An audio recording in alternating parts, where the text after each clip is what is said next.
Hello.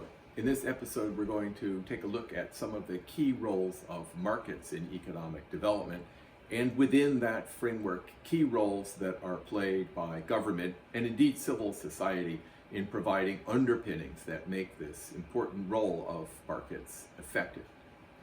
First, we'll look at some roles of government failure and what emerged as a result, which was preferences for markets rather than development planning, which emerged in the 1980s with a big policy shift in this period.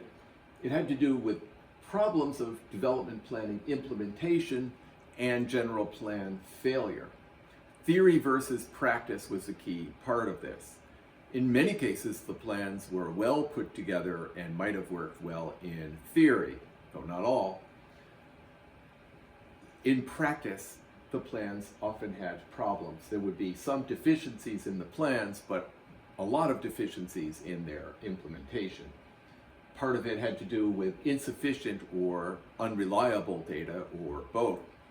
This problem was described as planning without facts, which sounds very pejorative, though there were active strategies to figure out what this would mean and how to proceed with it. Of course, data is, in many cases, insufficient today, but was particularly a problem in the past. Unanticipated economic disturbances were extremely important. These disturbances could be internal or external. In terms of some external experiences, we had the oil price shocks of the 1970s rather, which really wreaked havoc on the economies into the 1980s and helped lead to this change. Institutional weaknesses and lack of political will were very important. Institutional weaknesses can range from the presence of corruption or at least opportunities for rent-seeking and excessive lobbyist influence.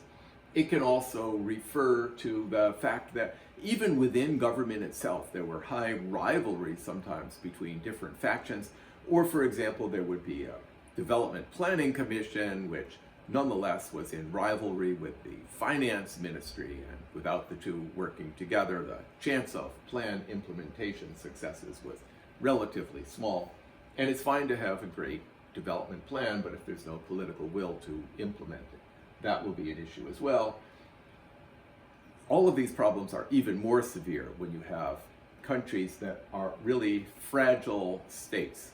There's a lot of conflict within the country. It may be boiling over to violent conflict and later to difficulties of the post-conflict environment. These being subjects that are examined in Chapter 14, Section 5. So the private sector in mixed developing economies is something that is a kind of big tent in which many different kinds of firms and activities exist, from single proprietors to families to large corporations. It includes the subsistence sector, such as the smallholder subsistence farming that we looked at as part of our examination of agriculture in economic development in Chapter 9. Small-scale businesses, this may include urban micro-enterprises, which may be one individual or 2 or 3 members of a family operating. To more standard, small and medium-sized enterprises, larger domestic firms, and also large foreign-owned firms or large joint ventures of foreign-owned firms with domestic firms or investors together. So we're looking at a very wide range of economic forms. So what are some of the requirements for a well-functioning market economy? Some of these requirements can be provided under some circumstances by the private sector itself. In others, government has an essential role, and still others, the role of civil society is indispensable. Security from violence is usually thought of as a foundational contribution of government. If government cannot supply this, it is unlikely to be able to be effective in anything else. Establishing clear property rights, an issue that we have talked about before, along with laws and courts that can effectively and impartially resolve disputes, such as contract disputes. We looked back in Chapter 2 in some detail at the importance of some underpinning institutions, such as property rights, freedom to establish businesses. Without such businesses, we won't have a private sector to talk about in the first place. The public supervision, though, of natural monopolies, and here we have a case of market failure to address, provision of adequate information, sometimes a financial market plays a central role there, autonomous tastes so that decisions are not being made, for example, by systematic misleading advertising, public management of externalities, addressing market failures, in other words, providing a stable currency, as well as stable and predictable monetary and fiscal policy instruments. Unanticipated rapid inflation, fluctuations in exchange rates can be problematic for effective, well-functioning markets. Certainly encouragement of innovation, and many would suggest safety nets also provide a role in, among other things, making it possible for people to take risks, such as in establishing businesses. Turning then to the Washington Consensus on the role of the state in development, and in particular the limitations, the desirable limitations of the role in the state in economic development. The consensus, as it was called, reflected the idea that a free market approach was going to be foundational. Let's minimize in some ways the role of government. This is an approach that was adopted in the 1980s, to some extent into the early 1990s, by, among others, the International Monetary Fund, the World Bank, and a number of US government agencies, such as the Treasury Department. Noticing that all of these are based in Washington, D.C., this was given the term Washington Consensus, though it was a consensus among some of these agencies. Not a consensus throughout everyone in Washington even, and certainly not a global consensus. In fact, the elements of the Washington Consensus didn't always really accord with realities in developing countries. That is to say, some of the very most successful development experiences were precisely in countries in which these elements were often systematically not adopted.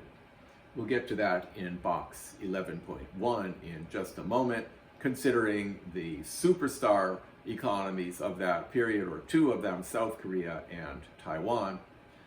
Just to mention a lot more details comparing these two cases, and in particular in their relation to the Washington Consensus, is found in the comparative case study on South Korea and Taiwan at the end of chapter 12. So this graph or table, which is adopted from some publication of Danny Roderick, first of all lists conveniently the 10 elements of the so-called Washington Consensus.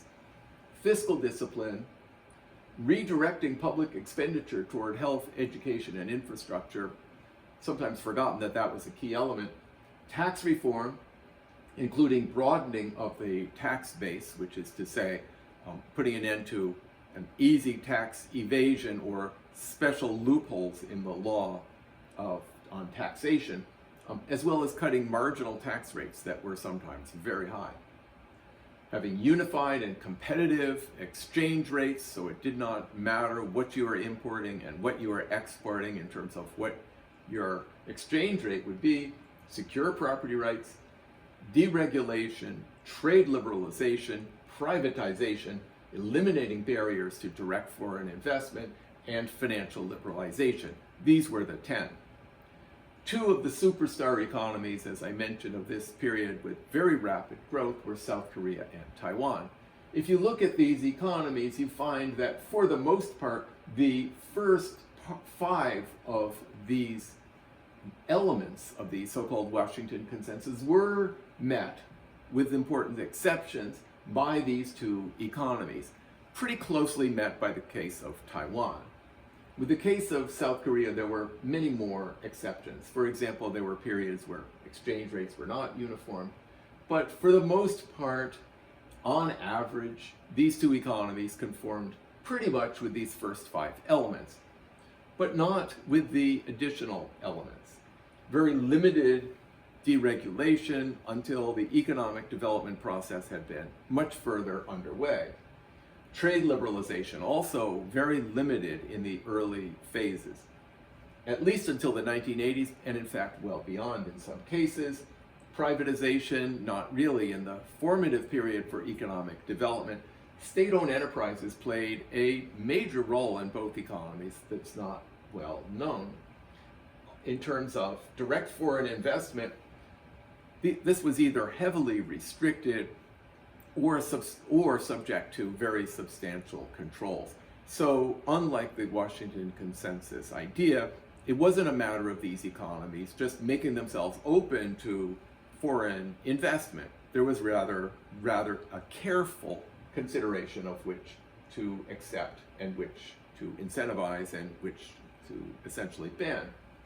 And finally, financial liberalization was very limited until some level of development had been reached.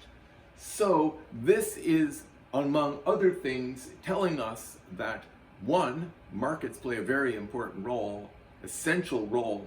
One of the biggest ones is to have the incentive to produce efficiently and to innovate and so on.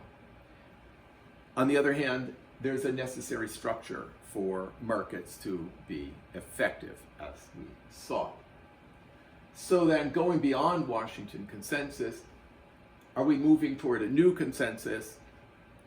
It seemed that we had been, and overall have been. There's an emphasis now on government's responsibility toward poverty alleviation and inclusive growth. This has been a continued emphasis perhaps since the late 1990s. Focus government attention on what only the state can do, or at least can do significantly better, really, than the other sectors. There are some things that are so important that only government can do. So why would you want to distract its attention to do other things when we know, based on bandwidth considerations, if nothing else, you can only do so many things well. So why would you really want governments to run factories, for example? Provision of fundamental public goods, we've seen some of these before, the importance of health and education. In Chapter 8, we saw government had a very important role here, recognizing, in fact, that, well, markets do fail. Governments fail, but so do markets. So once again, a balance is necessary. And governments can help secure conditions for an effective market-based economy. Much of this relates to that priority. In addition, there's a general consensus about the importance of the third sector, sometimes called, which may include non-governmental organizations or nonprofit organizations, community-based organizations as well. There's been perhaps a slower adoption of understanding and providing support for this sector than there could be, but it's understood that it plays an essential role, and that'll be the subject of our next episode.